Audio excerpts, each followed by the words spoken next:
જય શ્રી કૃષ્ણ। હું બનાવું છું ઢેબરા। અમારી ભાષામાં ઢેબરા બોલીએ છીએ અને મેથીના પરોઠા બી બોલે છે બધા।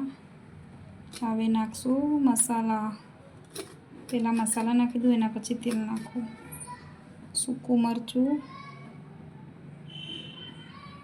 ઘઉંનો લોટ થોડો લીધો અને થોડો બાજરીનો, અને મેથીના પરોઠા બનાવીએ છીએ। ધાણા જીરું, લાલ મરચું ઓછું જ નાખ્યું, લીલું નાખવાનું છે ને એટલે। હળદર,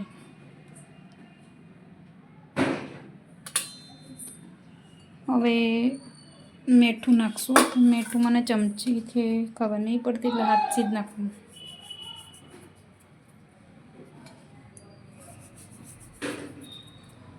એના પછી નાખી દઈશું તલ। તમારે જેટલા નાખવા એટલે નાખી શકો। હું માપના નાખ્યા છે મેં। એના પછી લીલું મરચું, લસણ અને મરચું ખાંડી નાખ્યું છે। એના પછી નાખશું કોથમીર નહીં, સોરી,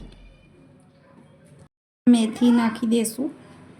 બહુ વધારે નાખશું તો કડવાશ પકડશે, એટલા માટે માપની જ નાખી છે। ધોઈને નાખી છે એટલે માટી હોય ને તો નીકળી જાય, એટલા માટે ધોઈને નાખી છે।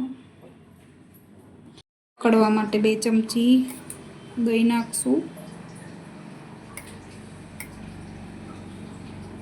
ખાટું દહીં છે એટલે બહુ નથી નાખવું। એના પછી તેલ નાખી દઈશું।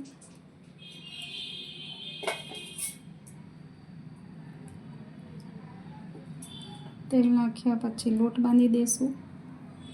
એમાં બોરું ખાંડ નાખવાની છે, એટલે તમારે ગળપણ જોઈએ એ પ્રમાણે બોરું ખાંડ નાખવાનું। બહુ વધારે નહીં, વધારે નાખશો તો ઢીલો થઈ જશે લોટ, એટલે 1 ચમચી જેટલી નાખી છે ખાંડ અમે, વધારે નથી નાખી।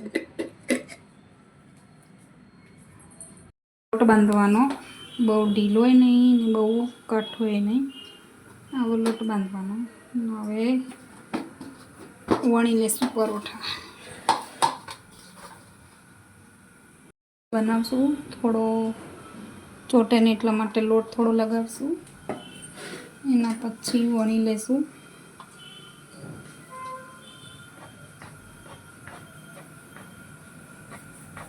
તમે ગુલ્લું મોટું લો તો મોટો પરોઠો બને, અને નાનું ગુલ્લું લોશો તો નાના પરોઠા બનશે।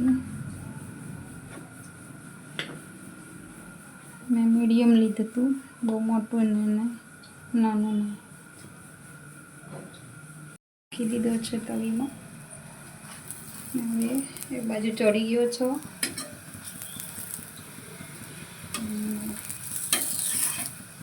આવી રીતે પલટી દઈશું અને 2 બાજુ તેલ લગાવી દઈશું।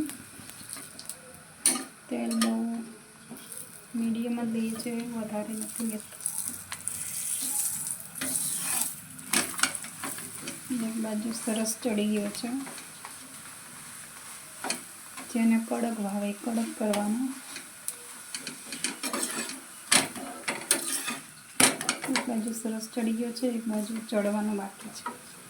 વિડીયોમાં બન્યા રહો ચડે ત્યાં સુધી।